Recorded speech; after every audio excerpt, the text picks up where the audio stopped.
Guys नमस्ते happy Dashain हैन। आज चाहिँ नवमीको दिन मैले चाहिँ कुरौनी बनाउँदैछु। कुरौनी बनाउनको लागि यति धेरै सामानहरू किनेर आएँ। यो चाहिँ मटन भुटन हो। यो चाहिँ दुधहरू 9 लिटर जति मैले दुध ल्याएको छु। 6-7 अहिले यहाँ थोरै हालिसकेँ। अनि देन यसलाई घोटेर मजाले घोटेर कुरौनी गराउने हो। म एक्लै तर्सिरहेको छु। के भन्छ म एक्लैले आँटिरहेको छु। सक्छु कि सक्दैन। यहाँ लगभग 3 लिटर दुध हालेँ। अब कसरी हुन्छ खै, कोही पनि हुनुहुन्न क्या मेरो दुईटा छोराहरू बाहेक। यता छोराहरू छन् एन्ड देन म यहाँ छु। अनि यस्तो एक्लैले के यस्तो गरे होला भन्ने होला होइन, तर मलाई चाहिँ हरेक कुरा फिल गर्न मन लाग्छ।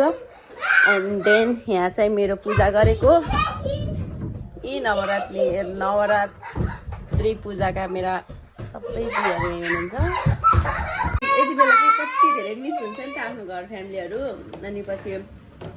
अनि हरेक कुराहरू सम्झिने के है, कस्तो हुन्छ हामी परदेशको जिन्दगी के नै छ र जस्तो लाग्छ क्या। जस्तो छ त्यस्तै रमाउनु पर्ने होइन। अनि मान्छेले हेर्दा परदेशमा छ, कति एज गरेर हिँडिरहेछ, कस्तो राम्रो लगाएर हिँडेको छ, राम्रो ठाउँमा घुमेको छ भन्ने होला होइन। तर परदेशले धेरै कुरा गुमाएको छ कि। हेर्नु कस्तो राम्रो परिस्थितिमा नेपालमा हुन पाउँदैन होइन।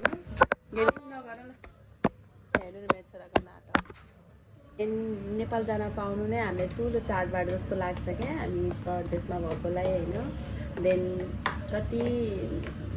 कति चाहेका कुराहरू ठाउँमा पुग्न पाइँदैन। नेपाल गए पनि थोरै टाइमहरू लिएर गएको हुन्छौँ। सबै कुरा सीमित हुन्छ, चाहेको मान्छेहरूलाई भेट्न पनि सकिँदैन।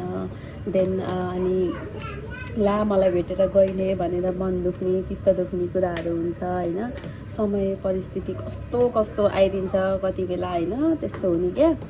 यस्ता गन्थन छोडिदिउँ यहाँ, दसैँको बेला त रमाउने हो नि त होइन। त्यही हो गाइज, म आज कुरौनी बनाउँछु, खाना आउनु होला घर नजिकै हुनेहरू। त्यही हो, अरू त के भन्ने हो। भोलि टिका लाउनु होला, आशीर्वाद लिनु होला। त्यही हो।